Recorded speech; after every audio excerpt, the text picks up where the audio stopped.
네, 여러분 안녕하십니까? 8월 21일 금요일 한절 한끼 서정훈 목사입니다. 제가 오늘은 익숙한 곳에서 만나 뵙게 되는데요.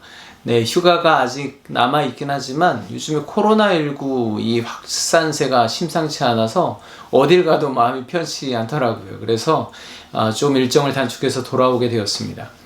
그런데 새롭게 느끼는 것은 어딜 가봐도 집처럼 편한 곳이 없다. 또 어느 교회를 가봐도 우리 교회처럼 마음이 평안해지는 곳이 없다라는 것을 다시 실감하게 되는 것 같습니다. 사도 바울은 로마서 12장에서 15장까지 예수 그리스도를 믿어 의롭게 된 자들의 새로운 삶의 방식에 대해서 말씀을 계속 이어갑니다. 어제 12장 앞부분에서는 하나님이 기뻐하시는 거룩한 영적 예배는 삶의 모든 상황 가운데 하나님이 우리 삶의 주인 되심을 인정하고 완전히 새로운 마음으로 변화되어서 이 세대와는 구별된 거룩한 삶을 살아내는 것이라고 말씀했습니다. 오늘은 로마서 12장 9절부터 14절까지의 말씀인데요. 이제 바울은 개인적인 영역에서 뿐만 아니라 교회, 가정, 직장, 공동체 안에서 어떤 생활 방식으로 살아야 하는지를 말씀합니다. 네, 오늘 참 주옥 같은 말씀들이 있는데 저는 특별히 가장 처음에 있는 9절 말씀을 중심으로 묵상을 해봤습니다. 말씀을 읽어드리겠습니다. 사랑에는 거짓이 없나니 악을 미워하고 선에 속하라. 아멘. 예수 안에서 의롭게 된 자들의 모임, 공동체 안에서의 새로운 생활 방식. 바울은 무엇보다 먼저 사랑을 말합니다. 사랑은 예수 그리스도를 통해서 영적으로 한 가족이 된 믿음의 공동체의 가장 근본적이고 기초적이고 필수적인 생활 방식입니다. 그래서 바울은 무엇보다 사랑을 먼저 말하는 것이죠. 그런데 여러분, 바울이 말하는 사랑은 그저 관념적이고 추상적이고 이상적인 개념의 사랑이 결코 아닙니다. 아주 실제적이고 구체적이고 실천적인 방식으로서의 사랑을 말하는 것이죠. 다른 말로 표현하자면 바울은 우리가 속한 교회 공동체가 모이고 예배하고 섬기고 운영되는 필수 원리가 사랑이라는 것이죠. 또 우리 가정이 세워지고 자녀를 양육하고 세대를 이어가는 그 필수적인 원리도 또한 사랑이라는 것입니다. 그런데 9절에서 바울은 그 사랑에는 거짓이 없어야 된다고 말합니다. 위선적인 사랑을 하지 말라는 겁니다. 겉으로만 사랑을 말하지 말라는 것입니다. 하나님은 사랑이시라. 하나님을 신앙하는 믿음의 공동체는 사랑이신 하나님을 닮아가는 것이 아주 정상적인 것이죠. 그런데 그 하나님의 사랑은 그저 추상적이거나 관념적인 개념이 아니라는 것을 우리는 이미 알고 있습니다. 제가 전에도 말씀드렸다시피 하나님이 우리를 사랑하시는 그 사랑은 정말 집요할 정도로 치밀하고 구체적이고 실제적인 사랑입니다. 하나님이 그렇게 우리를 사랑하시지 않았다면 우리는 결코 이 영생의 은혜를 누릴 수 없을 것이죠. 여러분, 이 땅의 교회들이 얼마나 사랑을 많이 말합니까? 세상 사람들도 그리스도인들과 교회가 사랑해야 된다는 것을 이미 알고 있습니다. 그런데 솔직히 말뿐인 사랑, 겉으로만 하는 사랑, 위선적인 사랑이 많았던 것 같습니다. 말하는 만큼 사랑하지 못했습니다. 그래서 오히려 세상에서는 교회가 사랑하지 못한다. 교회 다니는 사람들끼리 사랑하지 못하고 싸우기만 한다. 교회에 사랑이 없다라고 말하지 않습니까?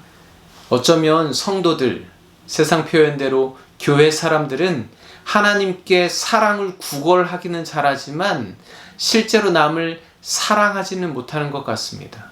실제로 어떻게 사랑해야 되는지는 잘 알지 못하는 것 같습니다. 날마다 사랑을 이야기하지만 살아가는 삶의 방식은 사랑이 아닌지도 모릅니다. 마치 우리가 TV 드라마를 볼 때 그 드라마 속의 주인공이나 등장인물이 된 것처럼 착각하고 드라마를 보다가 끝나면 다시 현실로 돌아오는 것처럼 우리가 사랑을 하는 것도 그렇게 가상적인 공간, 가상적인 개념으로만 알고 현실적으로는 실천하지 못하는 구체화하지 못하는 그런 삶을 살아가고 있는지도 모르겠습니다. 바울이 전하는 복음의 핵심은 예수 그리스도의 십자가와 부활입니다. 그리고 그 복음을 믿고 새롭게 된 자들의 모임, 그 공동체의 삶의 방식의 핵심은 거짓 없는 사랑이어야 한다고 바울은 강조하고 있습니다.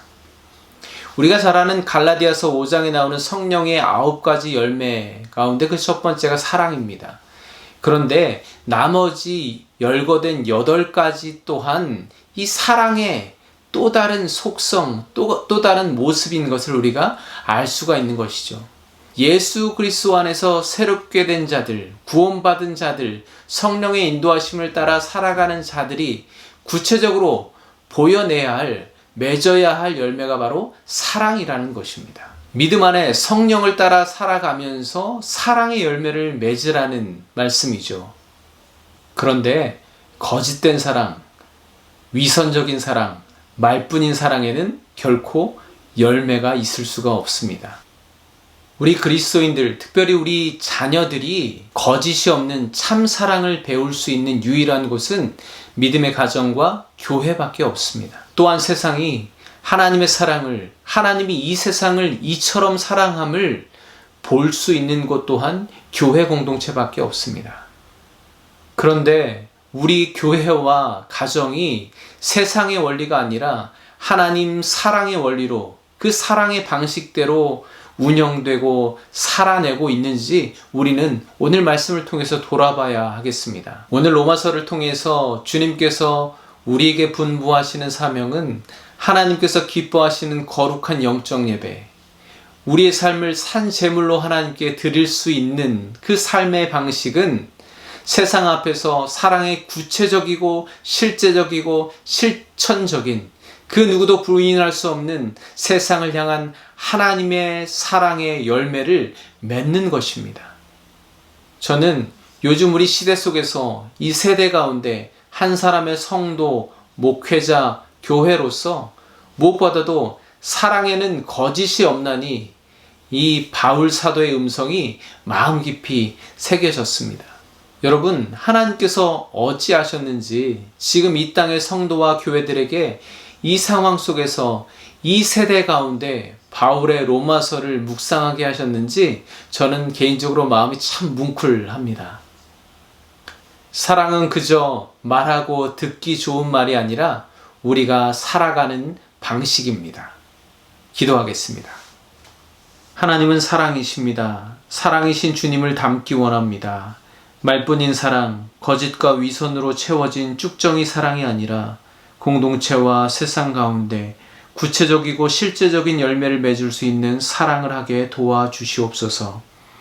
하나님을 믿는 우리 삶의 방식이, 하나님을 믿는 우리 공동체의 운영 방식이, 또 생활의 원리가 과연 세상과 어찌 다른지 돌아보게 하시고 사랑의 방식으로 살아낼 수 있도록, 또 구체적인 사랑의 열매로 하나님의 사랑을 증거할 수 있도록 성령님 인도하여 주시옵소서.